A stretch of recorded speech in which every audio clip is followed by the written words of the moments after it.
और मैं श्रेय इमरान। और हम खुदावंद का शुक्र अदा करते हैं जिसने आज शाम फिर से ये फजल बख्शा कि हम खुदावंद की हजूरी में आपके लिए कलाम लेकर आ सके। और उन बहन भाइयों का भी शुक्रिया अदा करते हैं जिन्होंने ये प्रोग्राम देखा और अपने फीडबैक भेजे और उनको इस कलाम के वसीला से बहुत बरकत मिली। जी, हम तमाम बहन भाइयों का शुक्र अदा करते हैं जो आज हमारे साथ मुत्तफिक नहीं है। खुदा उनकी शुक्रगुजारी हो आज के इस नए दिन के लिए। और इससे पहले कि हम इस प्रोग्राम का आगाज़ करें, मैं फिर से आपको बताऊंगी वुमेन एम्पावरमेंट के मीनिंग के बारे में कि वुमेन एम्पावरमेंट का मतलब है कि औरतों को बाइख्तियार करना या औरतों का बाइख्तियार होना। हम सब जानते हैं कि औरतें जो है उनके पास एक बड़ी अथॉरिटी होती है कि वो अपनी फैमिलीज की लीडर्स होती हैं और अगर वो अपनी फैमिली को बेहतरीन तौर पर चलाने की कोशिश करेंगी तो एक बेहतरीन नेशन को तैयार कर सकती हैं। खुदा उनका फजल हो जिसने आज हमें ये मौका फिर से अता किया कि हम उस नेशन के लिए काम कर सकें। इस बात के लिए खुदा उनकी शुक्रगुजारी हो। इससे पहले कि आज हम अपने टॉपिक की तरफ जाएं, हम अपनी आंखों को बंद करेंगे, अपने खुदाई सलूस की शुक्रगुजारी करेंगे आज की इस कड़ी के लिए। मेरी गुजारिश होगी सिस्टर साइमा से वो दुआ करेंगी, हम सब, आप सब और हम सब उनके साथ मुत्तफिक होकर खुदा उनकी शुक्रगुजारी। आइए मेरे अज़ीज़ों, अपनी आंखों को बंद करें और खुदा उनकी शुक्रगुजारी करें। खुदावंद कदूस मेहरबान पिता, हम तेरा शुक्र अदा करते हैं आज इस फजल के लिए कि तूने खुदावंद हमको ये फिर से मौका बख्शा कि हम खुदावंद तेरे कलाम की मीठी और शीरी बातों को लेकर खुदावंद बहुत सी जिंदगियों को सैर और रसूदा कर सके। खुदावंद तो हम दोनों बहनों को ये फजल दे कि हम बड़े बेहतरीन तरीके से खुदावंद तेरे कलाम की मनादी कर सके। तो अपने पाक रूह का ताज़ा मसा दे ताकि खुदावंद हम मसा से भरे हुए अल्फाज बोले और खुदावंद तेरी जिंदगी बरकत बन जाए। यीशु मसीह नासरी के नाम से आमीन आमीन। खुदा उनकी शुक्रगुजारी हो। खुदावन ने आज हमें मौका दिया है कि आज फिर से हम बाइबल की खूबसूरत शख्सियत के बारे में आपको बता सकें कि खुदावन ने कैसे उसको ब्लेस किया और वो एक बड़ी खूबसूरत खातून थी और खुदावन से प्यार करने वाली थी और खुदावन पर ईमान रखने वाली थी हर तरह के हालात में। मैं आपको बताना चाहती हूँ बाइबल की रिबका के बारे में। ये वो रिबका है जो इब्राहिम की बहू कहलाई और इसहाक की बीवी कहलाई। बाइबल मुकद्दस में इसका 31 टाइम 31 मरतबा इसका जिक्र है और हम इस बात से अंदाजा लगा सकते हैं जिसका 31 मरतबा बाइबल मुकद्दस में जिक्र है, हम उसकी अहमियत का अंदाजा भी लगा सकते हैं कि उसकी कितनी ज़्यादा अहमियत है बाइबल मुकद्दस में, क्योंकि जिसका जितनी दफ़ा जिक्र होता है उससे हम अंदाज़ा लगा सकते हैं कि इसकी अहमियत कितनी। इसहाक की एज जो थी वो 40 साल थी। 40 साल की उम्र में उसकी शादी रिबका से हुई। लेकिन इससे पहले कि हम उसकी शादी के बाद के बारे में आपको थोड़ा सा बताऊं, मैं आपको बताना चाहती हूँ कि कैसे उसका चुनाव हुआ और कैसे खुदावन ने उसको उसकी बीवी ठहराया। इब्राहिम का नौकर जो अलीजर है वो बड़ा उनके घर का वफादार और खुद मुख्तार नौकर था जो अपने आका की हर एक बात को मानता था। उसके आका ने उसको ये कहा कि तूने मेरे लिए, मेरे बेटे के लिए एक बीवी तलाश करनी है। उसके लिए बहुत बड़ी बात थी कि खुदावन के बंदा ने उसको ये बात कही कि तूने उसके लिए बीवी तलाश करनी है। उसने कहा कि तूने मेरे वतन में जाना है और वहाँ से तूने मेरे लिए बहू तलाश करके लेके आनी, यानी इसहाक के लिए बीवी को तलाश करके लाना। और उसने ये उससे कसम खाई कि वो जो बहू होगी, जो उसकी बीवी होगी, वो हमारे खानदान की होगी, क्योंकि ये उसके लिए ज़रूरी था। वो नहीं चाहता था कि उसकी जो बीवी हो उसके ख़ानदान में कोई ऐसी लड़की आए जो कि दूसरे किसी कबीले से ताल्लुक़ रखती हो, यानी बुत प्रस्ती से, कि उनके ख़ानदान में कोई ऐसा बंदा या ऐसी बंदी एंटर हो। वो ऐसा नहीं चाहते थे। उसने कसम खाई और उस जगह से उसको रुखसत किया। और अलीजर जो था वो इस बात के लिए जहन में सोच रहा था कि खुदावन इस बात की कैसे तस्दीक होगी कि वो तेरी मर्जी है, मैं उस लड़की को कैसे तलाश करूंगा। वो भी इन बातों के बारे में सोच रहा था। उसने कहा कि खुदावन ऐसा हो कि मैं उस जगह पर जाऊं जो मेरे ऊँटों को पानी पिलाए और जो मुझे पानी पिलाए, मैं इस बात की तस्दीक कर लूंगा कि यही खुदावन तेरी मर्जी है। अभी वो उस जगह पर पहुंचा और इस बात के बारे में सोच रहा था कि रिबका नाम की लड़की उस जगह पर आई और उसने उसको पानी पिलाया और उसने कहा क्या तुम मुझे पानी देगी अपने मटके में से? उसने कहा हाँ मैं तुझे पानी दूंगी। उसने कहा मैं तेरे ऊँटों को भी पानी पिलाऊंगी। और जब उसने ये बात की मैं तेरे ऊँटों को पानी पिलाऊंगी, तो उससे फौरन से वो बात याद आई कि मैंने खुदावन को कहा था कि इस बात की तस्दीक होगी और खुदावन ने इस बात की तस्दीक कर दी। उसको रिबका पसंद आई और उसने उससे पूछा कि तू किस खानदान की है, और उसे पता चला कि ये इब्राहिम के भाई की बेटी है। सो उसने कहा कि मुझे तेरे घर जाना है, क्या तेरे घर में जगह है? उसने कहा जी मेरे घर में जगह है। वो उसे अपने घर लेके गई और फिर उसने उससे वहाँ आने का मकसद बयान किया कि आज मेरा इस जगह पर आने का मकसद क्या है। सो उसने बताया तो उन लोगों ने इस बात को एक्सेप्ट किया खुशी के साथ, और उन्होंने अपनी बहन को कहा, पूछा, यह बड़ी गौर तलब बात है, उन्होंने अपनी बहन को से पूछा क्या तू इसके साथ जाना चाहती है? जैसे कि आप जानते हैं कि मसीही निकाह जब होता है तो पूछा जाता है, लड़की से उसकी रजामंदी पूछी जाती है। तो उससे पूछा कि तू चाहती है कि तू इसके साथ जाए? तो उसने नहायत अकीदत के साथ मुनासिब जवाब दिया और कहा कि हाँ मैं जाऊंगी, क्योंकि वो जानती थी कि शायद ही खुदा उनकी मेरे लिए मर्जी है और इसको पूरा होना ज़रूरी है। सो उसके जो भाई थे उसने बड़ी खूबसूरत दुआ दी, उसने कहा कि तू लाखों की माँ कहलाए। सो उसने उस दुआ के साथ अपनी बहन को रुखसत किया उस जगह से, और जब उस जगह पर गई, जैसे कि मैंने आपको बताया कि उसकी 40 साल उम्र थी जब उसकी रिबका के साथ शादी हुई। सो एक लंबे अरसे तक उन्हें औलाद के लिए तरसना पड़ा, लेकिन ये है कि वो एक साबित कदम रहने वाला कपल था, खुदा से प्यार करने वाला कपल था। जब इसहाक 60 साल का हुआ तो उसे खुदा से इल्तिजा भी की कि खुदावन मुझे औलाद दे, और खुदावन ने जब उसे औलाद दी तो हम बाइबल मुकद्दस में एक हवाला पढ़ेंगे जो उसकी औलाद के बारे में खुदावन ने उनके लिए कहा। सो आप ज़रूर मेरे साथ बाइबल मुकद्दस को खोलिएगा। पैदाइश की किताब उसका 25वां बाब और उसकी 23 से 28वीं आयत तक हम पढ़ेंगे कि खुदावन का कलाम हमारे लिए क्या बयान करता है। आप ज़रूर मेरे साथ मुत्तफिक रहिएगा कि खुदावन के कलाम में क्या लिखा है। खुदावन ने कहा, वो 2 कौमें तेरे पेट में होंगी और 2 कबीले तेरे बातल से निकलते ही अलग हो जाएंगे, और एक कबीला दूसरे कबीले से जोरावर होगा और बड़ा छोटे की खिदमत करेगा।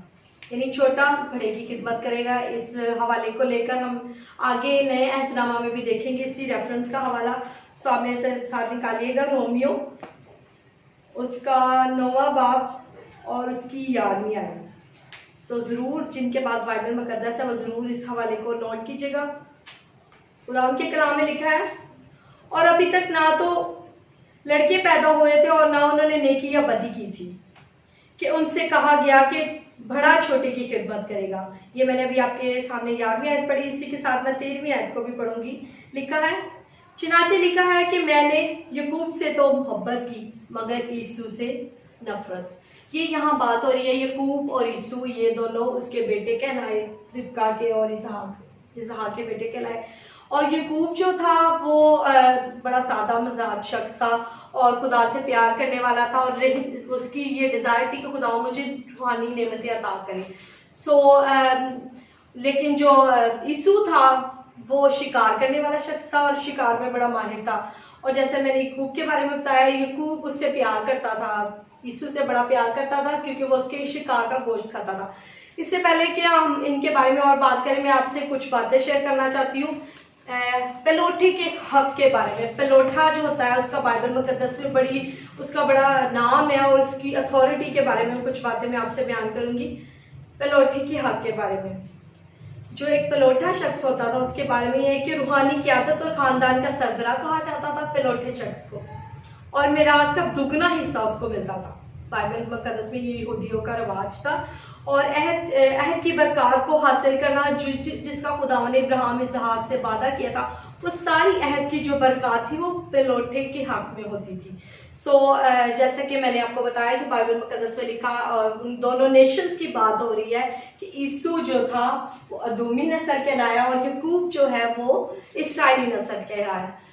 कहा कि बड़ा छोटे की खिदमत करेगा। यहाँ यकूब जो है वो छोटा है और ईसू जो है बड़ा है। अब यहाँ कहा गया कि छोटा बड़े की खिदमत करेगा, इससे मुराद ये है कि आपको बताना चाहती हूँ, जैसे मैंने भी आपको बताया भी कि पेलोठे का हक बाइबल मुकद्दस में बहुत बड़ा हक है। और यहाँ क्या कहा गया कि छोटा बड़े की खिदमत करेगा, और यहाँ कानूनी फितरत बदल जाती है। यहाँ पर देखते हैं कि शुरू से जो बात कही गई थी कि हमेशा छोटे ने बड़े ने छोटे की खिदमत करनी, ऐसा यहाँ नहीं हुआ। ऐसा यहाँ वही हुआ जो खुदावन की मर्जी से हुआ, जो एक वफादार कहलाया। यकूब वफादार कहलाया, बेशक वो छोटा था लेकिन वो वफादार था, खुदा से प्यार करने वाला था, वो हक उससे मिला। और वो हक कैसे उसे मिला, क्योंकि जो यीशु था, जैसा कि मैंने आपको बताया, यीशु बड़ा था, यीशु ने इस बात की कदर नहीं की। यीशु ने जब उसने उसको कहा कि मुझे ये हक चाहिए, उसने कहा ठीक है ये हक ले ले, मैंने इसको लेके क्या करना है। उसने अपना हक बेच दिया। उसने कहा ठीक है, ये नहीं, उसने इस बात की कदर नहीं की। और मैंने आपको इस हक के बारे में बताया भी है कि दुगनी मिरास मिलती थी उसको, हर एक चीज़, कितनी बड़ी अथॉरिटी थी। और खुदा को भी ये बात बिल्कुल पसंद नहीं आई कि जो ब्लेसिंग मैं उसको देना चाह रहा हूँ वो ब्लेसिंग उसने नहीं रिसीव की। बाज़ औक़ात खुदा को हमारी ये बातें पसंद नहीं आती। जब वो हमें कोई ब्लेसिंग देना चाहता है तो हम उस ब्लेसिंग की कदर नहीं करते। इसी तरह हम देखते हैं कि यीशु ने ऐसा किया तो खुदा को ये बात पसंद नहीं आई, और यहाँ फितरत का कानून बदल गया कि छोटा बड़े की खिदमत करेगा। क्योंकि छोटा वफादार था, उसे खिदमत करनी पड़ी। ये मैंने बड़ी मुख्तसर से आपको स्टोरी शेयर की इनकी ब्लेसिंग के बारे में। जैसे मैंने आपको बताया कि उनकी जो बरकत थी, 20 साल तक उन्हें वेट करना पड़ा, लेकिन बाद में जो उनकी बरकत थी वो नेशन थी। 12 कबीले, यकूब के जो 12 बेटे थे वो 12 कबीले बने। वेट करने के बाद उन्हें कैसी बरकत मिली। बरकत के बारे में आप भी कुछ शेयर करें क्या, आप मतलब आप वो हवाला ज़रूर शेयर कीजिएगा जो रिबका को उसके भाइयों ने दुआ दी। जी, हम बाइबल मुकद्दस में से देखेंगे। इससे पहले कि हम बरकत के बारे में आगे सीखें, हम बाइबल मुकद्दस में से पैदाइश की किताब और उसका 24 बाब और उसकी 60वीं आयत। खुदावंद का कलाम हमें क्या सिखाता है कि नस्ली बरकत हमारे लिए कितनी खास है। यहाँ पर खुदावंद के कलाम में यूँ लिखा है कि उन्होंने रिबका को दुआ दी और उससे कहा कि ऐ हमारी बहन, तू लाखों की माँ हो और तेरी नस्ल अपने कीना रखने वालों के फाटक की मालिक हो। कितनी खूबसूरत बात है कि जो हमसे अदावत रखते हैं, जो हमसे नफरत करते हैं, हम उनके भी चीज़ों के इख्तियार में आ जाते हैं। हम उनका जो है ना, हमारे पास अथॉरिटी होती है। और यहाँ पर हम बात कर रहे हैं बरकत की, तो हम देखते हैं कि बरकत हमारी जिंदगियों में खानदानी बरकत कैसे कायम रहती है। जैसे कि रिबका के भाइयों ने रिबका को दुआ दी और उसे घर से रुखसत किया, और उसकी ये दुआ जो है उसकी ज़िंदगी में उसके साथ कायम रही। और जब वो इतना अरसा वेट करने के बाद भी खुदा ने जब उसे औलाद दिया तो वो साबित कदम रही, अपने शौहर के साथ, अपने खुदा के साथ वो वफादार रही। और खुदा ने उसे जो है ना बरकत बेटे की सूरत में दी, और खुदा ने उससे जो 12 कबीले पैदा किए। और ये बरकत यहाँ पर हमें पूरी होती नजर आती है जब उसके भाइयों ने उससे कहा कि ऐ हमारी बहन, तुम लाखों की माँ हो। और ये बहुत खूबसूरत बात है मेरे अजीज बहनों और भाइयों। आप भी, मैं आपसे जरूर कहना चाहती हूँ, जब आपके बेटी और बेटा घर से बाहर जाते हैं, पढ़ाई के लिए जाते हैं या किसी कारोबार के लिए, जॉब के लिए जाते हैं, जरूर उनको बरकत के साथ घर से रुखसत किया करें। और जब आप अपनी बेटियों की शादी करते हैं तो उनको रुखसत करते हैं। और सिस्टर, हमें चाहिए बहुत सी खूबसूरत अल्फाजों के साथ अपने बेटे और बेटियों को जो है ना दुआ दें, ताकि हमारे बच्चों की, हमारी नस्ल की जिंदगियों में ये बरकत के अल्फाज ठहर जाए। जो स्टे करते हैं अल्फाज उनको बोले, आप अच्छा बोले। जब आप मेरे अजीज बहन भाइयों, आप कलामे मुकद्दस को पढ़ेंगे, सुनेंगे, समझेंगे तो आपके मुंह से अच्छे अल्फाज निकलेंगे। वो अच्छे अल्फाज आपके बच्चों की जिंदगियों पर असर अंदाज होंगे। आप अपने बच्चों की जिंदगियों में अच्छा बीज बोएंगे, क्योंकि माँ के पास इख्तियार है कि वो अपने बच्चों के लिए कुछ भी क्लेम कर सकती है। मैं आपको कहना चाहती हूँ कि जरूर अपने बच्चों को हर रोज उन्हें दुआ दीजिए, हर रोज उन्हें दुआ के साथ जो है ना ब्लेस कीजिए, ताकि आप और आपका घराना ब्लेस शुदा हो जाए। खुदावंद आपको बड़ी बरकत दे। मैं चाहती हूँ इसी तरह आप कलाम में बढ़ती चली जाए। हाँ जी, जैसे आपने बरकत के बारे में बात की कि बहुत ज़रूरी है कि जब आपके बच्चे बाहर निकलते हैं तो आप उन्हें अच्छी ब्लेसिंग के साथ, अच्छे अल्फाजों के साथ रुखसत करें, जैसे कि रिबका के भाइयों ने इसको किया। एक बात मैं आपसे शेयर करना चाहती हूँ इस स्टोरी से रिलेटेड। और इस स्टोरी में एक बात आपने नोट की होगी कि इसहाक के लिए काफ़ी नहीं था कि वो इब्राहिम का बेटा था तो उसको वो बरकत मिल जाती फ़ौरन से, और उससे भी इस बरकत के लिए वेट करना पड़ा। और उसने एक बड़ा यूनिक एक्सपीरियंस किया, वो भी 20 साल तक वेट करता रहा कि खुदा मुझे बरकत दे, वो दुआ करते रहे, वो साबित कदम रहे, वो मजबूत रहे। एक पास्टर के बारे में मैं आपको बात बताना चाहती हूँ कि एक पास्टर है, अभी इस वक्त भी हैं, वो खुदा ने उन्हें बहुत बरकत दी है। और उनके पापा के 300 चर्चेज हैं, 300 चर्चेज हैं। और जब वो खुद सेमिनरी कर चुके तो उन्होंने अपने पापा को कहा कि पापा जी मैंने सेमिनरी कर ली है, अब मुझे बताएं कि मैं किस आपके कौन से चर्च में जाकर खिदमत करूं। तो उसके पापा ने उसको कहा कि बेटा ये चर्च में खिदमत आपने करनी तो है, मैं ये नहीं कह रही कि आपने खिदमत, लेकिन इस चर्च में मैं नहीं आपको लेके आऊंगा, इस चर्च में जब आपको खुदा लेके आएगा तो वो आपकी हिफाजत करेगा। उन्होंने कहा, उसने बड़े अच्छे तरीके से इस बात को एक्सेप्ट किया। उसने कहा ठीक है पापा, फिर मुझे बताएं मैं सबसे पहले क्या खिदमत के काम को करूं, मैं अपनी खिदमत का आगाज कहाँ से करूं। उसने कहा कि बेटा आपने अपने चर्च के वॉशरूम को साफ करना है, क्लीन करना है। उसने इस बात को बड़े अच्छे तरीके से एक्सेप्ट किया। उसने कहा ठीक है पापा मैं ये करूँगा। और आज अगर हम देखें तो बहुत सारी कंट्रीज में वही पास्टर है जो जा रहा है, खुदा से बड़ी खिदमत के काम को ले रहा है, वो बड़े दिल से काम कर रहा है और उसके वसीले से बहुत सारी रूहें खुदावन की निजात की खुशखबरी में शामिल हुई। अब इस पॉइंट को बताने का मकसद ये था कि जैसे कि मैंने आपको बताया कि इसहाक जो था उसने इस बात पे डिपेंड नहीं किया, बल्कि खुदावंद से एक यूनिक एक्सपीरियंस करवाना चाह रहा था कि वो खुद से एक्सपीरियंस करे। आज मैं उन पास्टर साहबान के बारे में बात करना चाहती हूँ जो स्टार्टिंग से कह देते हैं कि हमारे जो बच्चे हैं वो पास्टर्स बनेंगे और वह इस बात को ठहरा लेते। वेल एंड गुड, बहुत अच्छी बात है कि आप चाहते हैं कि आपके बच्चे एक अच्छी फील्ड में जाए, लेकिन वो अपने बच्चों को अच्छी ट्रेनिंग, सख्त ट्रेनिंग देना तैयार, मतलब वो सोचते नहीं कि हम अपने बच्चों को सख्त ट्रेनिंग दें, वो कहते हैं इट्स ओके शॉर्टकट, लेकिन जो वो शॉर्टकट है उनके लिए बड़ा नुकसानदेह साबित होता है, क्योंकि उन्हें ज़िंदगी के उतार चढ़ाव के बारे में नहीं पता होता। अगर उन पर कोई मुश्किल आ जाती है, परेशानी आ जाती है, तो वो इस चीज़ के लिए तैयार नहीं होते, क्योंकि उन्होंने इस चीज़ की तैयारी नहीं की होती, उन्होंने तजर्बा नहीं किया होता। लेकिन वही पास्टर साहबान या जो भी खवातीन इस प्रोग्राम को वॉच कर रही है, मैं उनको ज़रूर इंकरेज करूँगी कि अगर आप चाहती हैं कि आपके बच्चे खादमी बने, तो आपको उनके लिए, आपको उनको खुद से उन्हें कहना है कि आपने खुद से स्टैंड लेना है। ये नहीं कि अगर मैं खिदमत कर रही हूँ तो मैं चाहती हूँ कि मेरा बेटा या मेरी बेटी खिदमत करे तो मैं उनको कहूँ कि बस मैं कर रही हूँ तो जो मेरे पास होल्ड है, इख्तियार है, मैं जल्दी से आपको इस ओहदे पर लेके आऊँगी। वो ओहदे पे अगर वो आएंगे तो उनके पास वो एक्सपीरियंस नहीं होगा और वो ब्लेसिंग भी वो रिसीव नहीं कर पाएंगे।